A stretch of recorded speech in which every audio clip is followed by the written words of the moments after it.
Welcome, everyone, to the Ready for the Draft podcast. I am your host, Gregg Schutze. This is episode 9 of the 2022 podcast series, where we take a look at the draft-eligible prospects and get you ready for the NFL draft. And I'll tell you what, if week 2 was the week of the upset, week 3 really kind of put things into perspective. All of our top teams won in convincing fashion, majority of those in non-conference play. Week 3 weekend, actually got to go to a concert with my wife, so had to play a little bit of catch-up with some of these games. Went and saw the Goo Goo Dolls on the 17th, and then just a few days later on the 20th, got to see Pearl Jam. If you haven't seen Eddie Vedder, Mike McCready, and the guys in concert, definitely have to go check them out. And one plug, look, they're not sponsoring me or anything, but what's beautiful about the music scene is you meet all kinds of different people from all different walks of life. Halsey's Custom Culinary, I'm really excited to try some of their food. They really have a cool setup. Mr. Halsey, got to meet him at the concert. Jesse, he's a veteran. Thank you for your service. But in terms of everything from those tacos, I'm a California guy, so I'm really eyeing the taco bar to doing some of the meal preps, get some of that catering done for the next block party. Really looking forward to that. So if you're in the Oklahoma City area, check out Halsey's Custom Culinary. You'll be glad that you did. He's a good dude. We were rocking out to some Pearl Jam. And if you know anything about Pearl Jam, they're from Seattle. Who else is from Seattle? The Washington Huskies. That's right. Washington, week 3, really had an interesting game against Michigan State, taking on the Spartans in Husky Stadium. And I'll tell you what, they came to play. They showed up, showed out, and really represented the Pac-12. Pac-12 is really showing up well this season. Everyone's talking about USC and Utah, and for good reason. We forgot about Oregon a little bit after the drubbing by Georgia, but they're back into the mix, especially after what they did to BYU week 3. But Washington against Michigan State, that's really where I want to start. And when you look at Michael Penix Jr., in the game, 24 of 40, 397 yards, 4 touchdowns, no picks. I think that's a key there. Also have 4 carries, 41 yards. But Michael Penix Jr., I think, battling the injury that he sustained there in Indiana, 2020 was a huge year for both him and Ty Freifogel, really throwing the ball at will in Big Ten play, nearly upset Michigan. And 2021 was a difficult year. Ultimately, you saw the struggles there with Freifogel, really not getting on the same page with the quarterback play there. Penix Jr. decides he's going to transfer to Washington, and I'll tell you what, this dude was throwing some deep balls, excellent touch and trajectory on the deep ball. But this guy's a lefty, the southpaw, so you have to get used to that style of throwing. This guy, he has good, not great arm strength, but really good mechanics. The deep ball really seemed to throw the nice arc to allow his receivers, especially Jalen Polk, the speedy receiver there out on the outside, a guy who had 6 catches for 153 yards and 3 scores. Penix Jr., I thought, definitely helped himself. The back shoulder throws, I'd be remiss if I didn't talk about some of the back shoulder throws. He put the ball, when his receiver was even with that corner, he put those back shoulder throws, stop on a dime, receiver pivots, catches the ball to the outside where only his man can come up with the football. Some of those throws up to 30 yards down the field on the money. Michael Penix Jr., I think, definitely helped himself. He was one of the forgotten men. A guy who, look, I believe he has another year of eligibility left, so he can come back to Washington for one more season, play under Pac-12 play, one more year, especially with all the quarterbacks that we're talking about throughout this season. I think it may behoove him to come back for one more year and really show out and show why 2021, really that whole year was a fluke. Throw it away, allow him to really elevate his game there with the Huskies. And Pac-12, especially the teams there in the north, they're going to have to watch out for Michael Penix Jr., that's for sure. One other guy that I have to talk about is Bo Nix. Eugene, Oregon, has to be doing cartwheels, getting Bo Nix in the fold. And look, I mentioned, I think on the last podcast, that I didn't understand the hype around Bo Nix, and a lot of that had to do with what he was doing there at Auburn. And really, against Georgia, you saw some of the same behaviors out of Bo Nix. Just really struggled to get anything going against Georgia. And what has Bo Nix done since then? Well, look, against BYU. He looked like a completely different player. I think he was really pressing there at Auburn, had an ankle injury last year as well. But you remember, this was a kid growing up. He was a legacy, man. This guy, he was destined to go to Auburn. There's the video of him in the end zone as a kid at Jordan-Hare Stadium. This guy was destined to be an Auburn Tiger. The change of scenery, I think, has definitely helped.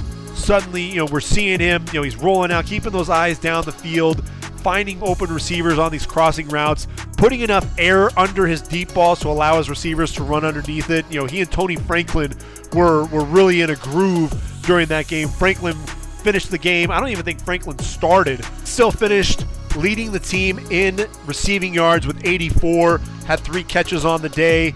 But, again, it was all about Bo Nix. Finished the day 13 of 18, very effective, 222 yards, 2 touchdowns, no picks. That's the big thing. He wasn't pressing, wasn't making stupid mistakes.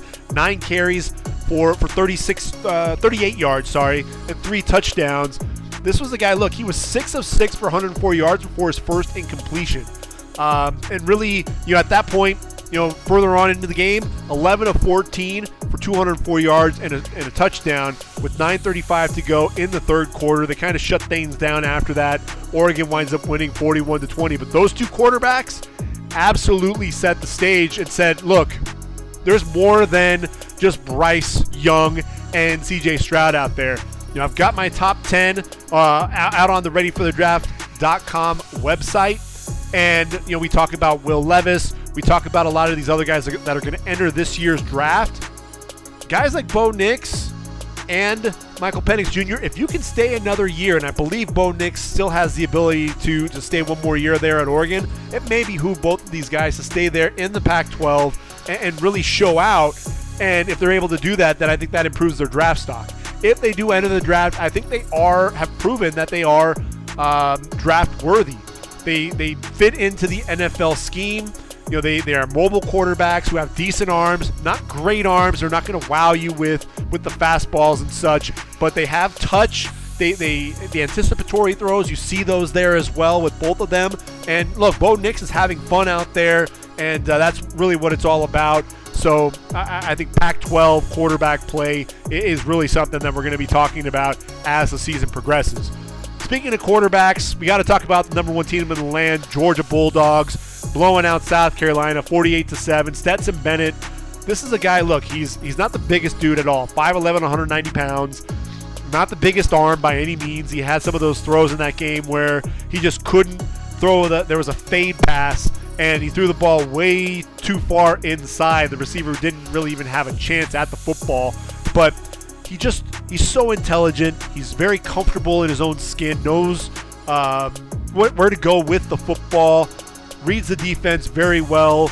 You just see the poise, and he's under duress. They're coming in his face. He knows exactly where to go with the football.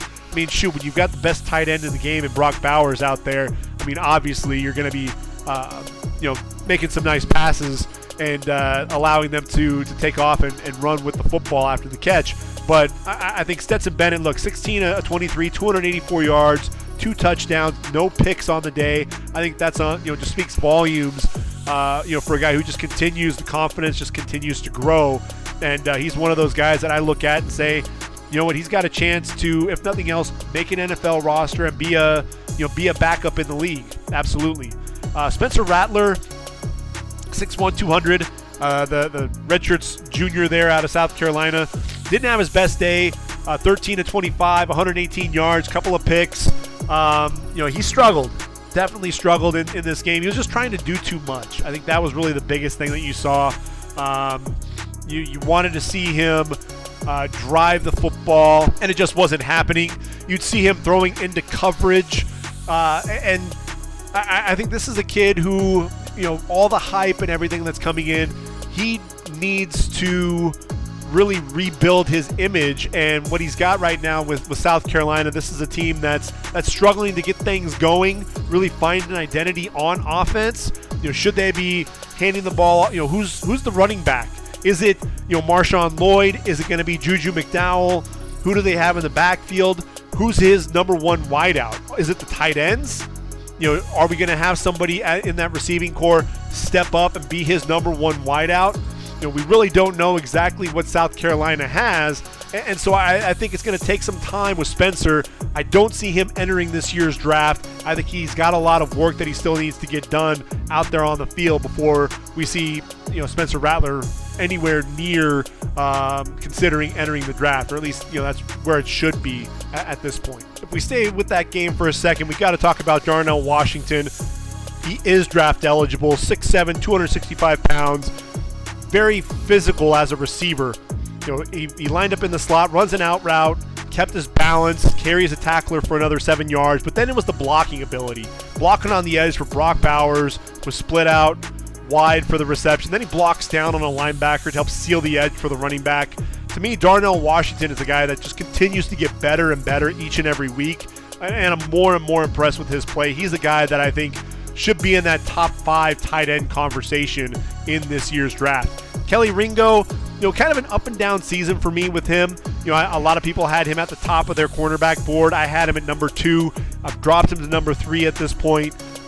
He was trailing one of the receivers on a crossing route, and the receiver ended up getting separation from him. Ball was put behind him, so he was able to take advantage and wrap up right after the catch. Had it been put out in front, had Spencer Rattler put the ball on the money, then you're probably looking at a receiver that's running away from Kelly Ringo.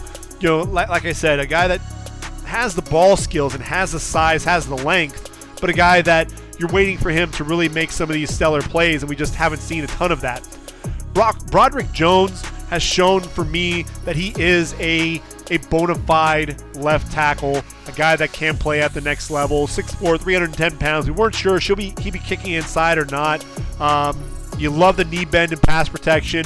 You see the skip pull, getting down the line, getting a good block on the outside.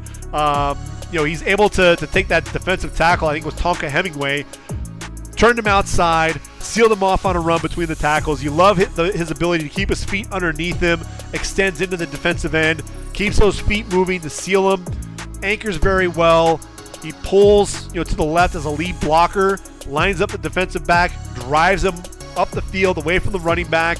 Excellent leg drive. He slides very well in pass protection, good leverage and hand placement. This is a guy, I look at him and I see him as a top 4 tackle. I think the big 3 in the Big Ten, Peter Skoronski, Paris Johnson Jr., and Jalen Duncan are the top 3 in the draft right now. But Broderick Jones, as we continue to see him develop, he's one of those guys that I can see as an ascending prospect shooting up draft boards. He's definitely a guy to be on the lookout for, that's for sure. And let's finish up the Oregon and Washington games before we go ahead and move on. When I look at Oregon, Noah Sewell, to me, that inside linebacker there, 6'3", 251 pounds, the brother of Penix Jr. When I look at Sewell, he was a guy that was kind of a read and react and just kind of flow, see ball, hit ball type of a linebacker. And I thought at times against BYU, we kind of got lost in the shuffle. We didn't always see him making plays. Against Georgia, he was struggling to get off blocks. It just seemed to be a step slow. I think he's starting to hit his stride now, but definitely in that game against BYU, it just left me wondering when we're going to see him making some plays. Now, Brandon Dorlus up front, 6'3", 284 pounds. I thought against BYU, we saw him use his hands very well.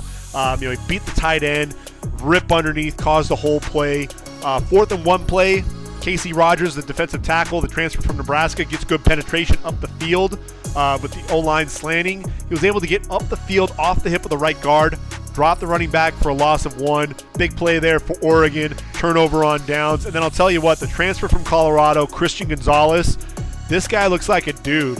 Redshirt sophomore, 6'2", 200 pounds, had outside leverage against Dallin Hooker, back shoulder throw, able to get his eyes around and a hand in to knock away the pass and force 4th down. Shows off that length. This is a guy who was definitely impressive in that game. Only had a couple of tackles, but 2 pass breakups. You love the length. I think he's only a redshirt sophomore. He's one of those guys that is going to continue to rise up draft boards. He's one of the better corners, I think, already in all of college football. And if we go to the other side of the field, BYU, Jaron Hall, another quarterback to talk about, 29 of 41, 303 yards, a couple of scores, 8 carries for 19 yards as well. This was a guy who was absolutely off to a hot start, 12 of 13 for 152 yards, and to score. Has this really quick release, and one of those guys, he was rolling out to his left, gets his hips around, shoulders square to the target, on the money, on the move for 12 yards. Pretty good zip on the football as well. Do play shortstop in high school, and the ability to roll out, whether it's to his left or his right, it absolutely shows what he was able to do out on that baseball diamond. He was retreating with the defensive end coming off the edge in his face. Showed really good arm strength to deliver the ball on a line, off his back foot, and put the ball where only his tight end could make a play on the run for a 28-yard touchdown. So I thought that was really an impressive throw as well. Hit Isaac Rex, the guy who's coming back from injury. He looks like a guy, obviously he needs to continue to build up that strength, but a guy who I think I'm going to continue to keep a good eye on him, because if he can get back from that ugly injury, Isaac Rex will be a guy that we'll be talking about possibly next year. I think Jaren Hall, look, he's 6'1", 205, only a junior. I think it would behoove him to come back for one more year. Look, what he's done without his top two receivers has been phenomenal. Not having Gunnar Romney or Puka Nacua, the chemistry that he's been able to build with Chase Roberts, a freshman, it's been pretty impressive. Jaren Hall, I think, is kind of flying under the radar for most. He's a guy that I've put into my top 10, a guy that I think could be a day 3 pick right now. Let's see how the rest of the 2022 season pans out. We know what happened with Zach Wilson and his rise to stardom. I'm not saying that Jaren Hall is there yet by any means, but this is a guy, he may want to come back to BYU for one more year and see about challenging for that upper echelon of the quarterbacks. There's just so many quarterbacks in this year's draft. Does he want to throw his hat into the ring, or does he want to hold off and wait until 2024? It's going to be interesting to see, his progression as the season comes along. I thought Blake Freeland, the offensive lineman, showed really nice feet, and I think there's no question that Blake Freeland, 6'8", 305, the junior there for BYU, we know that he's a good athlete. He's more of a finesse tackle. We don't see a ton of power to his game right now.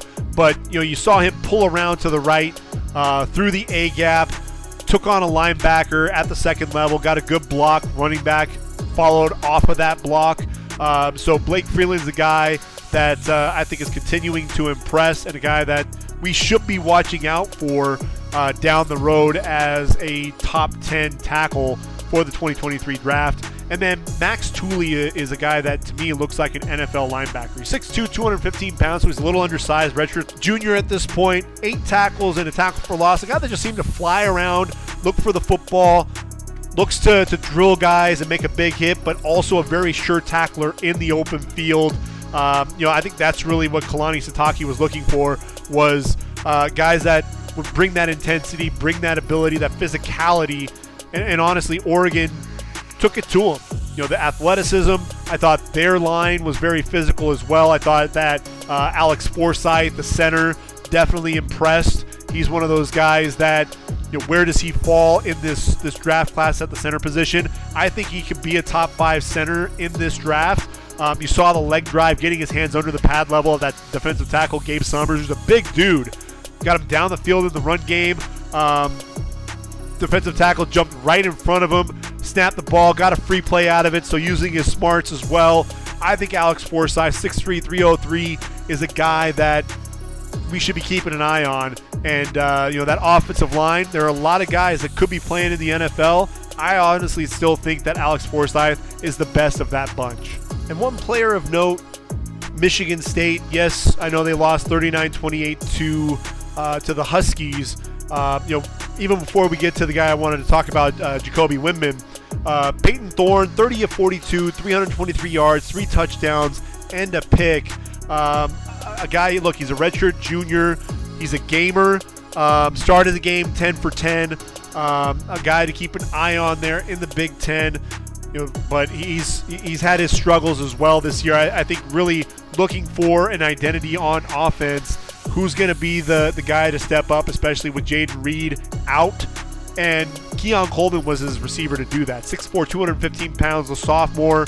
Received basketball offers, uses that big body as a basketball player would to shield the defender from the football. he's the guy to keep an eye out for there for Sparty. But Jacoby Windman, that UNLV transfer, I got to watch him play there for the Runnin' Rebels. And, I thought as an outside linebacker, I thought he was a guy that really showed off his speed in space. They lined him up at defensive end, gets his hand in the ground, had 4 sacks in week 1. I think he struggles to get off blocks. That's his biggest thing. I think he has to play in space, struggle to set the edge. Anytime the left tackle, Troy Fatanu, got his hands on him, it was over. Couldn't set a strong edge, and anytime the ball was run in that direction, Wayne Talapapa was getting to that edge because Jacoby Windman struggled to get off those blocks. Allow him to be a stand-up edge rusher, and I think you're going to see much more production coming out of Jacoby Windman. He's a guy who was on my radar when he was at UNLV, but now that he's getting to play at Michigan State, everybody is going to see him on this stage, and I'm really excited to see what Windman can do because I think he's one of the better edge rushers in the country. Now, if we're talking about tradition, there may not be a better game than OU Nebraska. And this game took place in Lincoln Memorial Stadium. I think there was still a sellout, even though Nebraska struggling with the firing of Scott Frost. Oklahoma 49-14 winners, number 6 Sooners. And I'll tell you what, Eric Gray is a guy that we should be talking about as a top 10 running back in this draft class. 11 carries, 113 yards, 2 touchdowns. Also had a reception for 4 yards. But this is a guy that he can run between the tackles. He can run out in space, has good athleticism. I'd honestly like to see Jeff Lebby get more of a dose of Eric Gray, allow him to do what he does in space. And then Marvin Mims on the outside. Like I said, I've been looking for somebody who's going to take over that Jahan Dotson type of role in this year's draft class. Be that undersized guy, a guy that you can line up in the slot and be one of those speedy weapons. And Marvin Mims is a guy, I don't think he's necessarily on that level, but definitely has that vertical speed. 5'11", 177 pounds. He's explosive, had a 25-yard punt return, but also understands some of the nuances. He's going to sit down in the zone. A lot of the college players that we're seeing right now are continuing their route, and ultimately the quarterback's throwing behind them because they're not settling down in the zone like they're expecting him to. Marvin Mims showing a much better understanding of the offense and really what the defense is trying to do to stop him. Had 4 catches for 66 yards on the day. Really a nice day there for Marvin Mims overall. Guy I really wanted to see, though, was the big left tackle, Anton Harrison, big number 71, 6'5", 315 pounds, has tremendous length. I thought he struggled at times against Kent State with quickness off the football. I was there at the game, and it seemed like there were a lot of times where guys were just flat out beating him off the ball. They were getting to the edge. He was slow to get his hands on them. But what I loved to see against Nebraska was, he'd have that kick slide. He'd get out of his stance early. He'd set up. And then the edge rusher would then try to make that spin move back to the inside and was really easily able to slide back inside, pick him up, and wall him off. Wanted to see how he would respond after having a game that I didn't think lived up to his standard, and I thought Harrison absolutely stepped up and showed out for that. Brayton Willis is another interesting guy. Just 2 catches for 19 yards, but look, 6'4", 235 pounds. This is a guy that does a little bit of everything for you. You're going to see him make a catch behind the line, then throw the football 24 yards to Marcus Major on one play. Then he's actually a lead blocker for Marcus Major on another. Runs a really crisp out route, makes the catch, drags a tackler, lowers his shoulder, able to fight through for 7 yards, falling forward. A guy that always seems to be playing with maximum effort. Definitely sure that's something Deadpool would approve of. Reggie Grimes, 3 tackles on the day and a tackle for loss. The junior, 6'4", 270 pounds, showed speed to the perimeter to really bottle up the running back. Ultimately, the corner threw him for loss. But what you love to see was that speed getting to the outside, being able to chase down the running back, string that play out, spill him to that corner there on the outside, and ultimately get a tackle for loss on the play. OU, they looked dominant against Nebraska. I thought O'Shawn Mathis for the Cornhuskers, he was aggressive coming down on the screen. Quarterback looked to throw to the running back, gets big leap, full extension, forced a high throw. Dylan Gabriel, not the biggest quarterback by any means, so trying to throw over the big 6'5", 257-pounder. Obviously, he's going to miss on that. Maintain leverage on an end around. Drop Drake Stoops for no gain. he's not getting home consistently, but this is definitely a guy that you can see the smarts are absolutely there. 7 tackles, a quarterback hurry. You want to see him make those sacks, make those plays behind the line of scrimmage, and we're not seeing a ton of that. But what you do love is just how active he is. I thought for me he was kind of the standout because you really didn't see anybody else getting home, making plays. Garrett Nelson, I think, struggled whenever he went up against Anton Harrison. He was literally shut down for the most part. Luke Reimer was probably the most active of the linebackers. A guy, it was a coverage sack, kept working until he got to Dylan Gabriel. A guy, maximum effort. You talk about him on punt cover, 6'1", 225 pounds, the junior there for Nebraska.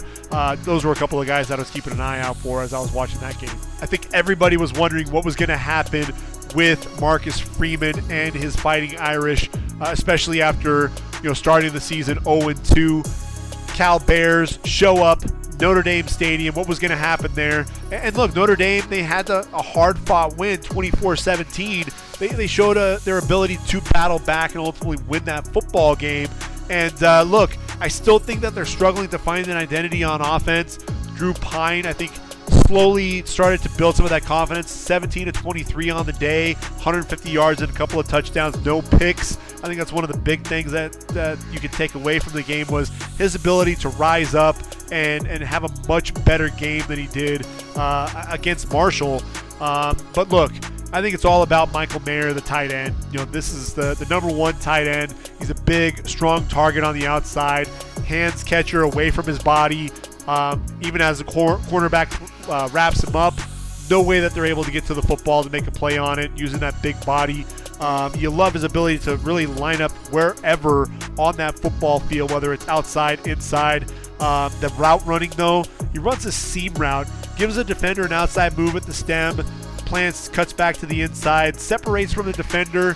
Pine threw a little bit too high, just missed him, but you love the route running ability. Gets out in front of Braden Lindsey on a jet sweep, climbs to the second level to the corner, Colin Gamble, drives him 5 yards down the field, and then shoves him down to finish. I think at times his pad level gets a little too high as a blocker and gets him into trouble a little bit. But dude, this guy can play, and I think he absolutely showed that against Cal. First and goal from the 6, lined up in the slot, takes two steps and a stutter on the linebacker Braxton Croteau. It shows the linebacker an outside release, plants, cut back to the inside, crosses his face, easy win on the slant for a touchdown. 2 catches for 10 yards on the day, but look, Michael Mayer is still a difference maker. Even if he doesn't catch a ton of passes, he's still going to be out there playing hard for you. And, I think that's why he's the number 1 tight end right now is his ability to do a little bit of everything. Jarrett Patterson, number 55, center, guard, playing left guard now, 6'4", 307. Glad to have him back in the lineup. And look, this is a guy that I thought had a great game there against Cal. Showing the awareness to pick up defenders on stunts. You saw him sit down, active hands in pass protection. A lot of times the defensive tackle is trying to chop his hands down, able to replace, shoot them back inside immediately. Defensive tackle even tried to leap to knock a pass down, gave him this nice 2-hand shove to knock him down. That had me laughing with the physicality there. There's a screen play, gets out wide to take on Jackson Sermon. As the running back went to cut, linebacker tried to wrap up, was able to drive him to the ground. Just love his ability to anchor at the point of attack as well. To me, Jarrett Patterson is one of the best guards in this year's draft. He was a center. I had him as one of my top centers. I think as a guard, he may actually be the best guard in this year's draft, and the versatility just adds to that draft stock. And I think he's just going to continue to get better coming off of that injury. I think his best games are ahead of him. Isaiah Foskey, look, 4 tackles, have 1.5 sacks in this game, 2 tackles for loss. A guy who has tremendous speed coming off the edge. I think that's one of the things that you see. Ran by the right tackle. Did use a 2-hand swipe on the speed rush. Flattens out in a hurry. Chases the quarterback down from behind. Taking Jack Plummer down. There was a 4th and 10 play from the Notre Dame 22-yard line. Beats the left tackle, getting into the chest of him off the football. Uses it, inside shoulder right into his chest. And Ben Coleman just really didn't have a chance at that point. Rips through as he's turning the corner, gets to Plummer, slings him down for the sack, turnover on downs. Really kind of reached out as he was going by and was able to take the quarterback down. For me, Isaiah Foskey, he's kind of a tweener. Is he an outside linebacker? Is he a defensive end? He's one of those tweeners, 6'5", 260 pounds. He could go either way. I think that versatility, some people say, the tweener is not going to really fit. Where is he really going to go in the draft? I think it actually helps him because he can play multiple roles and he'll fit into either an even or odd man front because of his ability to play either with his hand in the dirt or as a stand-up edge rusher. Now I think if we move on, we go to Atlanta, Georgia, Bobby Dodd Stadium. First chance for me to get to see Ole Miss, Lane Kiffin's crew, 42-0 win over the Rambling Wreck of Georgia Tech. And I'll tell you what, Jackson Dart is an intriguing prospect. I think that's for sure. 10-16, 207 yards. Did throw a pick in the game, but the athleticism is scary. This is a kid who is very athletic. The USC transfer. He's somebody, give him time with Lane Kiffin, especially you saw what happened with Matt Corral. Jackson Dart is one of those guys that we're going to be talking about in the next couple of years, depending on when he decides to enter the draft. Zach Evans, look, 5'11", 212 pounds. Lane Kiffin gets him from TCU. 18 carries, 134 yards, couple of touchdowns on the day. This is a decisive runner, a guy who he wants to get north and south. He wants to run you over. He's got that physicality. He's got that balance after the initial contact, falling forward after getting that extra yards after that initial contact. You saw a blitz coming off the edge to the left, puts his foot in the ground, cuts to the right with a huge hole to get through, stiff arm on the defensive tackle, speed to daylight, gets north and south, and is gone on a 26-yard touchdown. He's powerful, he's physical, wants to get his foot in the ground and go, but he has the speed at the next level to get yards in bunches. He's one of those guys that I'm going to be keeping an eye out for sure as the season goes along. A running back that, where exactly do I put him? I think I've got him in my top 6 right now. He's a guy that could definitely rise up my board, though. Looking at that group of running backs, there are a lot of talented backs in that top 6. I think number 6 right now feels right for Zach Evans. Nick Broker, dude, 6'5", 305. This guy was a left tackle, but when you watch him there playing that guard, I think he is the best guard. I just said Jarrett Patterson might have been. Nick Broker is. This dude, the leverage that he plays with, he sits down, shoots those hands inside pass pro, not moved off his spot at all. Gets under the pad level of a defensive end, Keon White, a guy that I think is an NFL prospect there for the Yellow Jackets. Drives him toward the sideline to help open up a big hole. He pulls around. When this dude was pulling, it was absolutely ridiculous. He read White going deeper into the backfield, changed his course to pick him up, takes on White, heads up on a run play to Quinshon Judkins, was able to use his hands, gets him underneath to seal, then throws him to the ground. Very quick out of his stance. You love seeing him pull. When he gets left to right, lines up the defensive end, seals him off. Zach Evans following that block, cuts right off of that block. And look, Zach Evans, I said he likes to get north and south. He's kind of a one cut and go type of a guy. If he follows Nick Broker, he's going to open up holes for you. To me, Broker, the athleticism, his ability to wall guys off, absolutely the number 1 guard in this draft class. My apologies to Jarrett Patterson and Osiris Torrance, 2 other guys I'm a big fan of. Even Andrew Voorhees there at USC, another athletic, talented guard.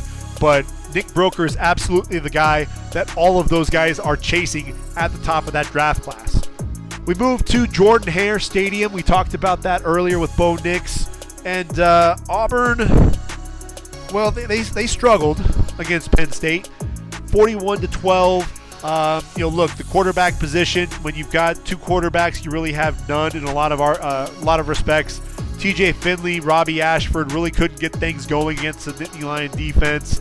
And when you watch that game, and really if you talk about any Penn State game, your eyes immediately go to Joey Porter Jr. And for good reason. He's 6'2", 192 pounds. He's the son of Joey Porter, a guy that was a lot of fun to watch there in the Steelers black and yellow. But a guy that, look, in press coverage, he's looking to jam the receiver off the ball, very physical with his hands. He slides inside, receiver takes an outside release, but then he's able to flip those hips with that inside leverage, run with the receiver, keeps his eyes in the backfield, and there's no quarterback that's going to try to dare Porter to get that football out there. That was one of the things that I thought was really impressive in that game. But I think Jair Brown, the safety, you needed a guy who was going to be a presence there on the back end of the defense along with Porter, especially now that Jaquan Brisker's gone, and Brown is absolutely that. 5 tackles, a sack, a forced fumble, an interception that he returned for 27 yards.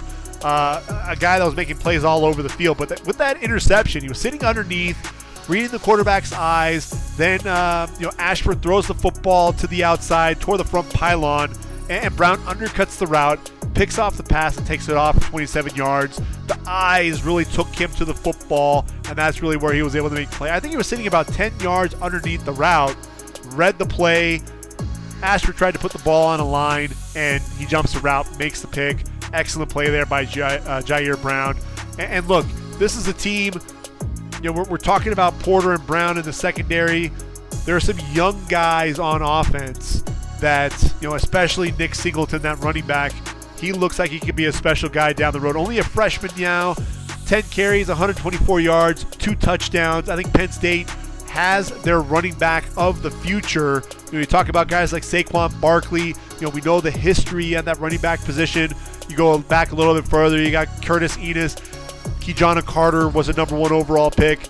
Nick Singleton's a dude that definitely looks like, James Franklin and company are going to ride the wave that is Nick Singleton for many years to come. I think for Auburn, when you watch Tank Bigsby play, and look, Tank, it's interesting that the name Tank, 6 foot, 208, but this is a guy, he likes to get downhill in a hurry. He shoots the crease. He will drag some of the tacklers. He's not a guy that's going to run people over, though. You'll see him, the leg drive, you see the balance. He'll push for some extra yards. Only had 39 yards on the day, but had 2 catches for 38 yards. A guy that can explode through the hole, likes to get downhill, finishes well, does a good job falling forward. Owen Papo, the linebacker, look, 6'1", 226 pounds. This dude is yoked out of his mind. He's absolutely huge. Gets to the outside as Sean Clifford was running, closed in a hurry. Face mask to face mask hit, nailed the ball, pops it out, ball rolled out to the sidelines, but really an exceptional hit, just lit him up. Took on the center, Juice Scruggs, took on his blocks, used his hands to get off that block, came downhill, wrapped up Kevon Lee, and brought him down. Really moves well laterally to the outside as well, chasing down the running backs from behind. And then Derek Hall, another one of the better defenders in the SEC, 6'3", 256 pounds, had 12 sacks in the last 17 games to that point. Slid down the line, wraps up the running back for no gain. A guy that I think uses his hands very well. You see the slap and then a swim move, gets back inside, loves to use those up and unders, sets the edge well against the run. That's another thing that I thought really stood out. And uses left arm to kind of throw aside the left tackle.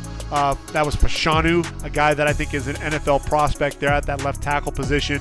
Has some seasoning still, but really took him, threw him aside, and then dropped the running back for no gain.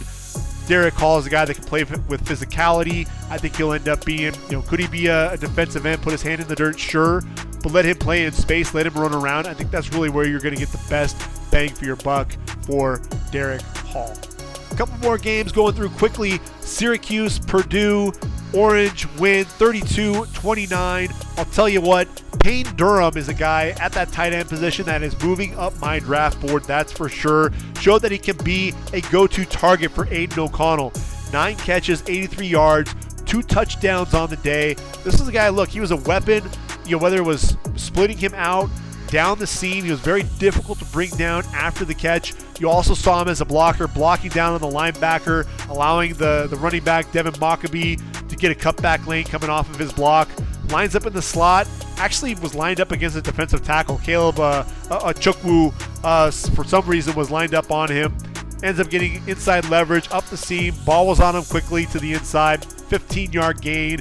You saw speed up the seam, uncovered, called for the ball, made the catch, 18-yard gain, takes a big hit from the defender, Helmet pops up, shows off the toughness, just stands right up, gives you the first down signal, picks up his helmet.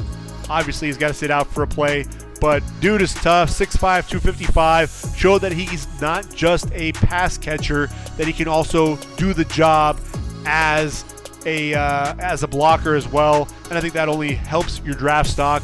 Then how about Charlie Jones? Look, chemistry with Aiden O'Connell and Charlie Jones, it's been well documented, I think, to this point. 11 catches, 188 yards, and a touchdown. This dude was beating Garrett Williams, one of the better corners in all of college football. He was beating him deep down the sideline, and not always able to haul in the football, but you saw the body control. Garrett Williams sits down in soft coverage, ball thrown to the outside, extends for the football. You see the toes that he's dragging along the sideline there. Excellent routes in the slot. Starts up the field, starts to the inside, foot in the ground, plats, cuts back outside, makes the catch, turns upfield for 20 yards. Very athletic, underrated as a receiver. This is a guy who I think, as we continue to watch him, you think about guys that were difficult to cover in some of the different all-star games, whether it was Cooper Kupp or this past year it was Kyle Phillips. Charlie Jones is a guy, I think he has a little bit more speed than either of those two guys. He's going to be one of those guys. He's not very easy to cover by any means because he's got the speed, he's got the route running ability. Underrated in my opinion. 6 foot, 188. He'll be a day 3 guy. He'll definitely make an NFL roster. Speaking of the Qs, we talked about Garrett Williams. Look, he's the leading tackler at the cornerback position. 6 foot, 190 pounds. The redshirt junior. He's not afraid to come downhill. I think that's one of the things that you definitely see. You saw him come downhill and take on the tight end Payne Durham. Was able to actually bring him down. He's a leader on the back end of that defense. I think that's one of the things that you definitely see. Closes quickly on the throws in front of him. Wraps up very well. The biggest thing, though, was he was just giving up way too much cushion. I think he was worried about Charlie Jones and the speed. But this guy, look, there's no doubt that he's confident. You know that. Did a lot of talking during the game. And one of the things that you did see, I mentioned a lot of the cushion that he was giving up, but he played in off coverage on 3rd and 6 play, and Jones runs this out cut. Drives into him, plants and cuts to the outside, literally no separation. Ultimately, the pass was completed, but it was a perfect throw to the outside where only Jones can make a play, but there was just no separation there from Garrett Williams. He's a guy that I enjoy watching play because of his physicality. He's not afraid to come downhill. He's not afraid to get his nose in traffic. He's vertical routes. He loves to get in phase. You'll see him hand fighting with the receiver down the field. I just don't want to see that giant cushion because that's really what they were able to do. Purdue was throw in front of him and make a lot of plays down the field. Sean Tucker for Syracuse, the running back. Look, this guy to me is still a top 3 or 4 running back in this year's draft class. Against Purdue, you saw the powerful leg drive to keep the pile moving. This is a guy who joined this track team to also improve his speed. The vision, though, that's really the biggest thing that you see. He finds the hole, and he makes the defenders miss in the hole with this quick footwork. And then once that foot is in the ground and he explodes to the second level, speed, speed, speed. Very patient to set up his blocks. You love his hands as a receiver as well. Just 42 yards on 18 carries, a couple of receptions for 23 yards. But Sean Tucker, to me, he's a guy that I think is going to continue to get better and better as the season progresses. A guy that's also going to get better and better as the game progresses. Matthew Bergeron, the junior tackle, 6'5", 325 pounds, showed really good hands, staying underneath the defensive ends, pad level, in pass protection, very physical at the point of attack as well. Pretty good hips to get around in a hurry to seal off the defender on a run play to the perimeter to the right. So I think Matthew Bergeron's a guy that we definitely should be taking a look at. Could he be a late day 2, early day 3? I think there's definitely a possibility there for Matthew Bergeron. USC had the late game against Fresno State. Winners 45-17. And Jordan Addison, to me, look, I watched Kayshon Boutte there for LSU. I don't like the body language. I know he's getting frustrated, not always getting the football. But, it bothers me watching that body language out there on the field. Jackson Smith and Jigba, I know he's battling the injury. But look, Jordan Addison is proving that he is the most NFL-ready receiver in this year's draft class. To me, he's the number 1 wideout. He should be a top 10 pick. 6 foot, 175 pounds. reigning Biletnikoff Award winner.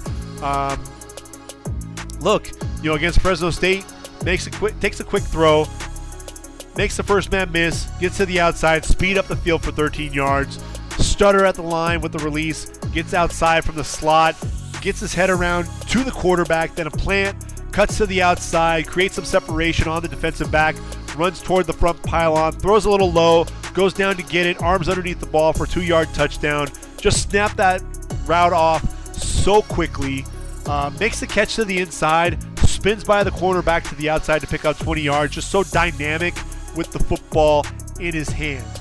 Runs 10 yards, plants, cuts to the inside on a slant, gets that inside position, ball is out as soon as that head is around, makes the catch, explodes up the field for 20 yards. But look, he's also a good teammate. Mario Williams came in motion, catches a swing pass. There's a block on the outside by Addison to spring Williams for an extra 7 yards.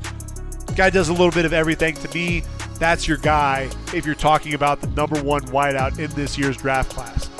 What you love about USC, they had 2 running backs hit over 100 yards, Travis Dye and Austin Jones. With Austin Jones, really both of these guys, their ability to pick up the blitzing linebackers was definitely impressive. Austin Jones, tremendous hands as a pass catcher.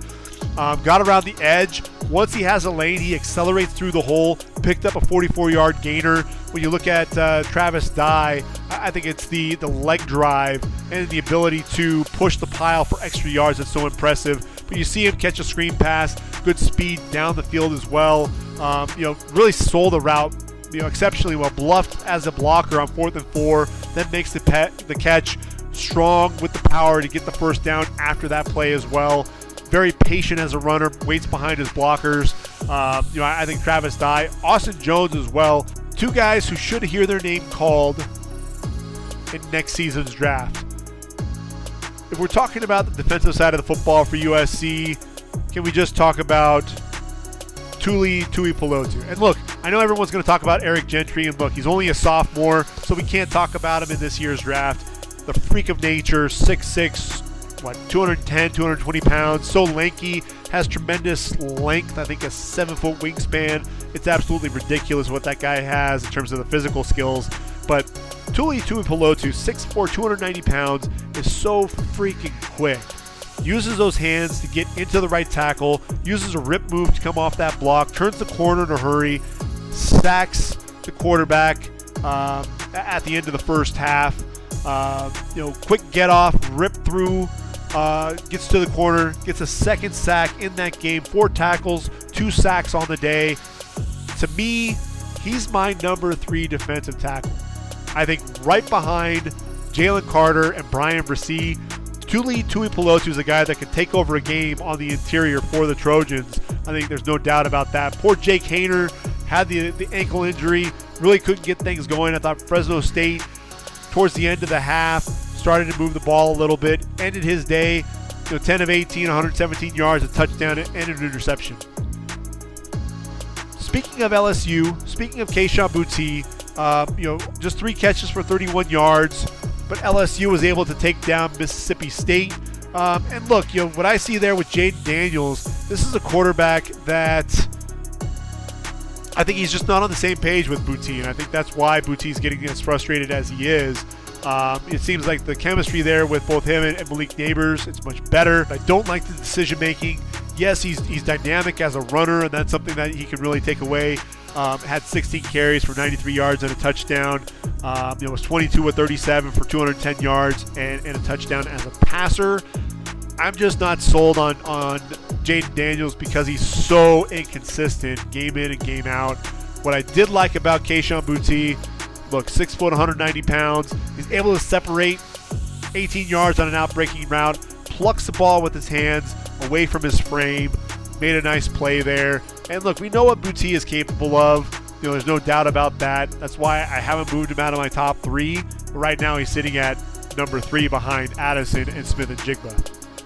I think if there was anyone that impressed me on that LSU team, it had to be BJ Ojulari. 4 tackles, 1.5 sacks, 2.5 tackles for loss. This guy just always seemed to be chasing after Will Rogers. Comes off the edge, uses his hands, runs through the running back as well on another play. So he ran through 2 blocks, comes around, gets to the quarterback. You see rip moves. You see his ability to dip underneath the tackle and use a speed rush. Just so active, and his ability to make plays against the running back behind the line of scrimmage as well.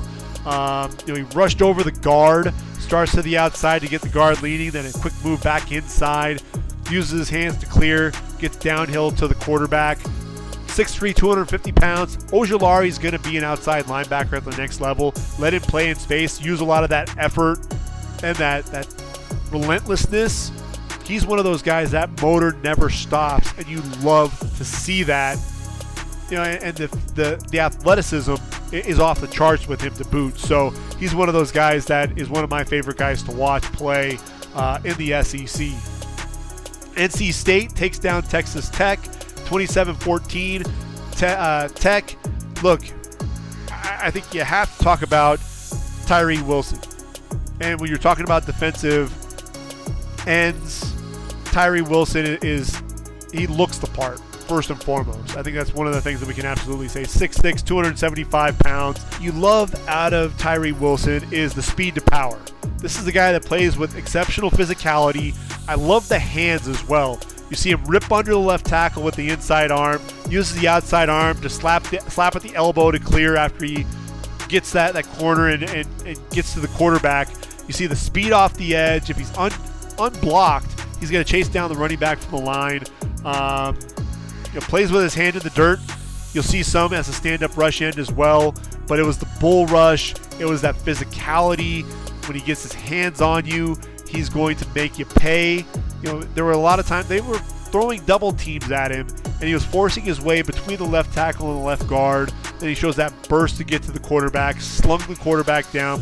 I thought one of the more impressive plays to get his second sack of the game, it was a 3rd and 5 play, dips that inside shoulder into the right tackle, drives him back towards the quarterback, and then once he had an angle attacking the left shoulder up the field, and as that right tackle slid over, he then transitioned across the face of the right tackle, and then with the slap and an arm over to the right at the quarterback, brought him down for the sack. The physicality, the hand usage, the ability to set his man up, cross the face, going inside, going outside.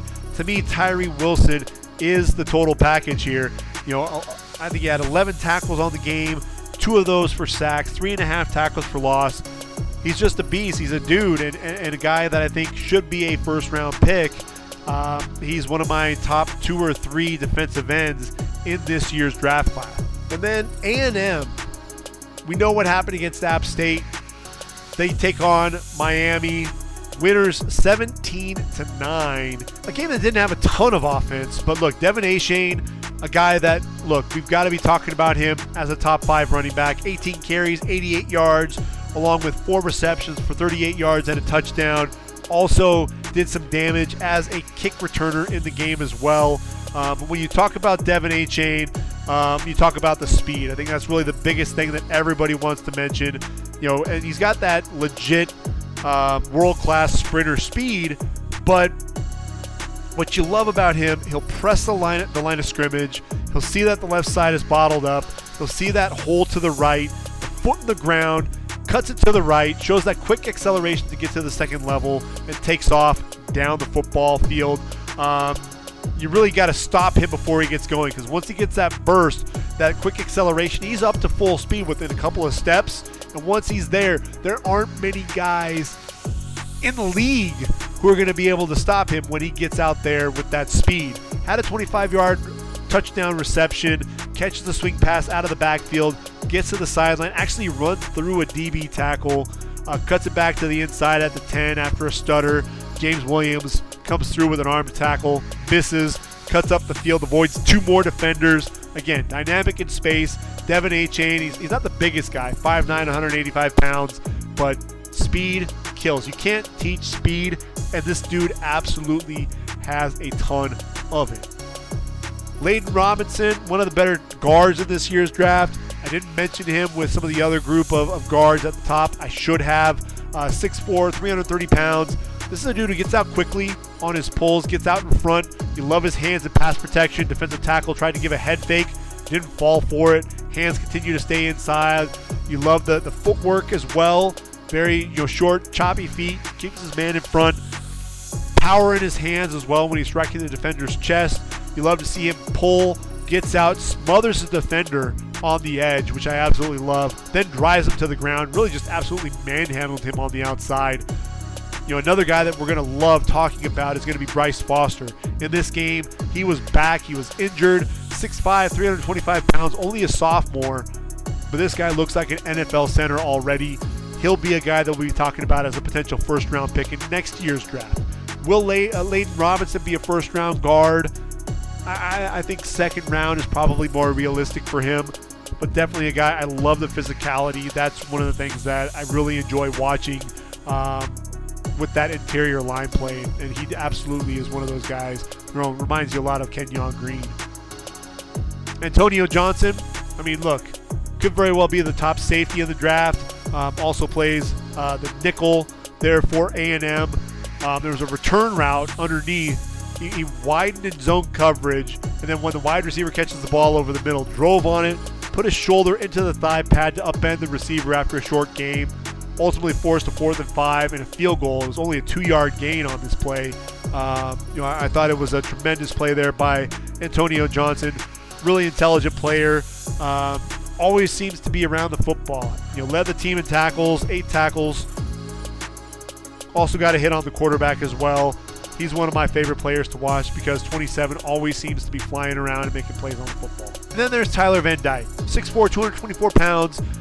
Didn't have the best day. 21 of 41, 217 yards. Really started off the game. Really making some nice throws. Long throw from the right hash to the left sideline outside the numbers. Drives the football on a line to the receiver. Did a good job leading the running back on an out route. Drops his arm angle to get the ball around a defensive tackle who had a hand in the passing lane. We like to see that as well. Hits his tight end on a wheel route, allowing the receiver to make a play, but he struggled with consistency. 6 of 16 for 66 yards in the first half. This was really against a depleted secondary as well. He was throwing behind receivers. That was something that really led the receiver right into Devon Richardson in zone coverage, who ultimately lit the receiver up. I think Devon Richardson ultimately was called for targeting on that play. And so he was out for the game. So you could have taken advantage of that. The biggest thing is he stares down his initial reads. And I think that really got him into trouble, was kind of allowing these corners to read his eyes and make plays on the ball. It just was far too inaccurate. Not enough touch on a lot of his throws. And so that really showed in his play. The guy, look, he can move around a little bit, but he's more of a pocket passer. If you don't believe me, they actually mentioned on the broadcast that Van Dyke, 26 of his 28 touchdowns were from within the pocket. So I think that really speaks volumes there. Van Dyke's just got to clean up a lot. He's got to become way more consistent, needs to not stare down those initial reads, needs to see the entire field. And look, a lot of these younger quarterbacks, they're struggling with that. And it's not just Van Dyke. You have to look at Caleb Williams at USC. For all the hype with him, the Heisman talk as well, this is a guy that's missing a lot of wide open receivers. Guys, either to the wide side or to the near side, he's just not seeing the entire field. If he did that, then he'd be on target, hitting a lot of these wide open guys to make big plays, and he's missing those guys. So a lot of these younger quarterbacks, I think Van Dyke, for as much hype as we have around him, if he enters the draft, I think there's going to be some time that a quarterback coach needs to spend with him before he'll be ready to take on an NFL-style defense.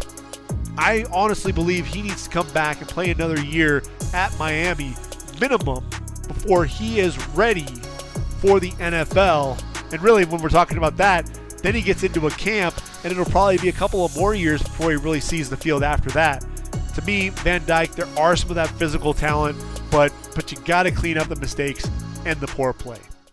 So that'll about do it for episode 9 of the 2023 podcast series. Week 3 is now in the books. I'm working through week 4 so we can get everything caught up and back on track. I would say in the next couple of days, I'm going to go ahead and release another podcast. There's a lot to like about week 4 as well. A lot of intriguing matchups, close calls, exciting games. And I'll make sure to bring all of that to you here, like I said, in the next couple of days. But until next time, for ReadyForTheDraft.com, this has been the Ready for the Draft podcast. I've been your host, Gregg Schutze. Take care, everyone. Have a great week. And until next time, I am out of here.